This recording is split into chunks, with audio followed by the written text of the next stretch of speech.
Welcome to worship at Plymouth First United Methodist Church. I am Pastor Susie Hutchison, and it is almost Christmas. You can tell when you look around. If you're here in the building, there's a beautiful nativity set up down the hallway. There are trees lit and ornaments hung. There are carols ringing. There are all kinds of things that tell us it's almost Christmas. If you're at home, maybe your house looks like it's almost Christmas. Do you have your stockings hung? I do at my house. I even wrapped presents yesterday. If you've headed to the stores or shopped online, you know that the air is filled with hope. Why? Because it's almost Christmas, just 20 days away. But 48.3 is the number I want to talk about today. 48.3, that's the number of miles from the front door of this church to the front door of Oxford High School. That's the number of miles between safety and siege. That's the number of miles between teenagers at band practice and teenagers at their friends' funerals. That's the number of miles between us and the deaths of Madison Baldwin, Tate Meyer, Hannah St. Juliana, and Justin Schilling. 48.3 miles. That's the distance between the hope that we get to hold on to here and the hope that families are trying to grasp there. In the Hebrew Bible, the prophet Jeremiah tells us that God has promised us a future filled with hope. Jeremiah 29:11 specifically, it reads, "I know the plans I have in mind for you, declares the Lord. They are plans for peace, not disaster, to give you a future filled with hope."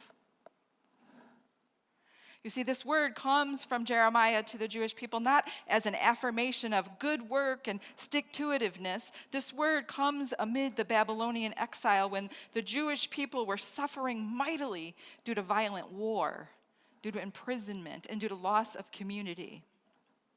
Jeremiah speaks to a people who have had generations of hardship and struggle, and he offers these words right after he's delivered some really bad news to them. This proclamation comes on the heels of Jeremiah pronouncing that a man named Hananiah is a false prophet. And that is not good news for the Jewish people because Hananiah was pretty popular. His popularity came because he was telling the people what they wanted to hear. He told them that they would be free of the yoke of Babylon soon. He promised that their oppression and their suffering was coming to an end. It sounded great, but it wasn't true. Jeremiah prophesied the truth.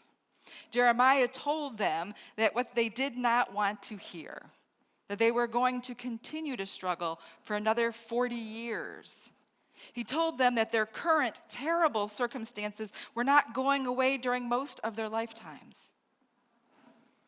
And he told them that peace and hope are not predicated on the circumstances of the world. Rather, that they are crucial to hold on to amid the evil of the world. Do you have hope? I know that we all have struggles. I know that there are many people worshiping here with us today who are dealing with things like addiction. They have a loved one that they've lost this year. They have scary diagnoses that are awaiting test results and preparing for treatments or dealing with the pain of mental illness or chronic disease. I know that we all hope for something better for ourselves. I know that we all hope for a better world for our children and our grandchildren. I know that every single one of us desperately wants to never again wake up and read a headline where a child has been gunned down in their school or anywhere else.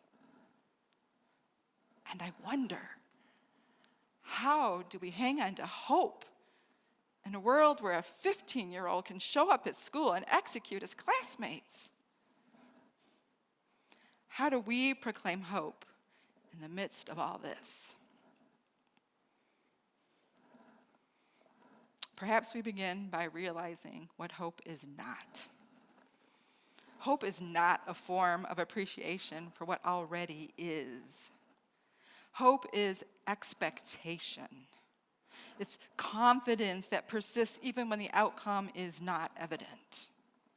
Proclaiming hope is not acting like Hananiah and telling people what they want to hear. It's not rushing people past their suffering to a facade of relief. Proclaiming hope is believing and declaring that even the most horrific parts of the world are redeemable.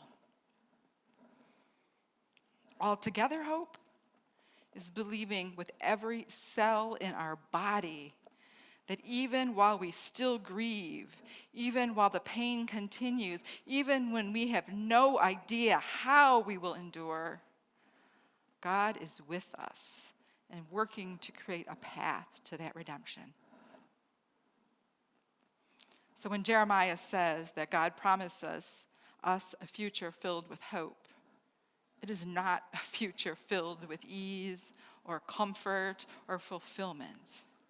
It's a future filled with uncertainty, but expectation of good. It's a future with an irrational shalom and altogether internal peace that passes all understanding. It's a future filled with expectation and persistent confidence that God is present even when the evidence is sparse. John the Baptist's mother, her name was Elizabeth. She knew how to hang on to hope. And she knew how to proclaim hope into difficult circumstances. So let me set up the Bible reading for you today. Elizabeth and her husband had been hoping for a child for many years. And just to be clear, I do not believe that women or families are incomplete without a child. I know that there are people who live fulfilling, meaningful, and impactful lives without children, but within the cultural context of this story, not providing an heir was a source of shame and of disgrace. And Elizabeth wanted a child. Anyone who has struggled with infertility can attest to the hope that arises every month and the devastation that too often follows. Elizabeth hoped for a child year after year until she was old enough that no one thought it was still a possibility. That's when the angel Gabriel visited her husband and proclaimed that Elizabeth would indeed bear a child. And Elizabeth became pregnant. But the angel Gabriel wasn't done giving away surprise babies to women. Several months after that, after his visit to Elizabeth, Gabriel visits Mary in Nazareth. He tells Mary that she too will bear a child against all odds. This time, the long odds are not due to advanced age, but because Mary had not had relations with a man. Elizabeth's infertility had been a source of shame. And now Mary's pregnancy was going to be shameful. 2 women, 2 pregnancies, one desperately hoped for, one filled with trepidation and disgrace. After the angel informs Mary of her pregnancy, we read this from Luke 1, verses 39 through 45. Mary got up and hurried to a city in the Judean highlands. She entered Zechariah's home and greeted Elizabeth. When Elizabeth heard Mary's greeting, the child leaped in her womb, and Elizabeth was filled with the Holy Spirit. With a loud voice, she blurted out, "God has blessed you above all women, and he has blessed the child you carry. Why do I have this honor that the mother of my Lord should come to me? As soon as I heard your greeting, the baby in my womb jumped for joy. Happy is she who believed that the Lord would fulfill the promises he made to her." 60 to 100 miles. That's how far Mary would have traveled from her home to Elizabeth. It was a long and arduous trip, whether she went on foot or by donkey. She left behind the bustle of Nazareth. She trekked away from the shame of an unwed pregnancy. She journeyed through the fear of what was to come in pursuit of peace and hope. And we like to gloss over the tension in this story. We like to focus on the joy, and I get that. We're not so different from the Jewish people who preferred Hananiah's prophecy over Jeremiah's. Humans like to know how things are going to turn out. We like to rush through the hard parts and leave the struggles, but sometimes life won't fast forward to resolution. Sometimes we have to stay in the ugliness of life for a while. 48.3 miles. The community of Oxford does not have the luxury of rushing through the pain and the grief and the anger. They are walking a slow path toward an unknowable future. There's no shortcuts. Have you walked that path before? Perhaps you're walking through a season of unknowing now. Maybe your life is like a tsunami, wave after wave of shame and anger and grief eroding your confidence. How do you hang on to hope? In the book Almost Christian, Ingrid McIntyre writes, altogether hope means embracing struggle, leaning on God, and looking forward to the well-being of others. So today we're going to embrace that struggle. We're going to talk about the pain and the shame and the fear that permeates this exchange between Mary and Elizabeth and that permeates our world. Because the hope that we find within that pain is not an almost hope distracting us from the world's pain with two easy answers. The hope we find there, the hope we find in the middle of the mess, it's an all-together hope, pried from the depths of despair and held onto with white knuckles. Mary is facing life as an outcast in her society. Elizabeth has been an outcast for decades. When they meet, they recognize this shared pain within each other. And perhaps Mary even sought her out for that very reason. Rather than deny that Mary will suffer shame, Elizabeth offers herself as one who has already endured life-altering shame. At this juncture of the biblical story, Mary is on the precipice of a lot of suffering, probably more than she can imagine at that moment.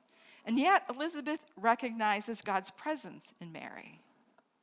You see, suffering is not proof of God's absence, and comfort is not proof of God's favor. Indeed, I could make the case that suffering is the image of God within us. You can find Jesus explaining this more clearly like 30 years later in Matthew 25, in the parable of the sheep and the goats. Then those who are righteous will reply to him, Lord, when did we see you hungry and feed you, or thirsty and give you a drink? When did we see you as a stranger and welcome you, or naked and give you clothes to wear? When did we see you sick or in prison and visit you? And the king will reply, I assure you that when you have done it for one of the least of these brothers and sisters of mine, you have done it for me. You see, Jesus suffers. And when we see the suffering of the world, Jesus says that's when we see him. You wouldn't dare flee from the presence of Jesus. Don't flee from the presence of suffering.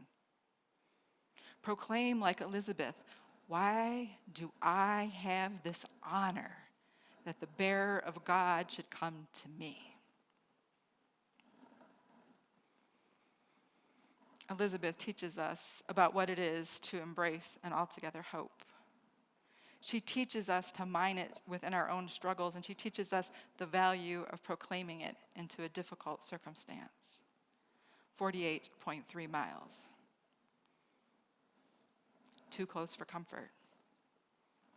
I have 2 high school friends who live there and raised their kids through that high school. I have 2 friends who went to high school there and now live elsewhere. 48.3 miles. It's scary. But maybe fear has redemption too. Certainly, rushing to alleviate our fear and get back to normal has not done us any favors in this world. We seem to fall into the same patterns, repeat the same mistakes over and over again. Perhaps we need to quit avoiding and begin acknowledging our fear. Perhaps we need to stay present in our fear long enough to see God within it. Be not afraid. Pastor Bob talked about that last week, that altogether peace. He reminded us that shalom comes not from being without conflict, but from knowing God is present within all circumstances. So I'm not asking you to give up that altogether peace. Rather, what I'm asking you to do is to rely on that peace within your fear, so you don't get stuck in cycles of anxiety because you haven't acknowledged, addressed, or resolved your fear.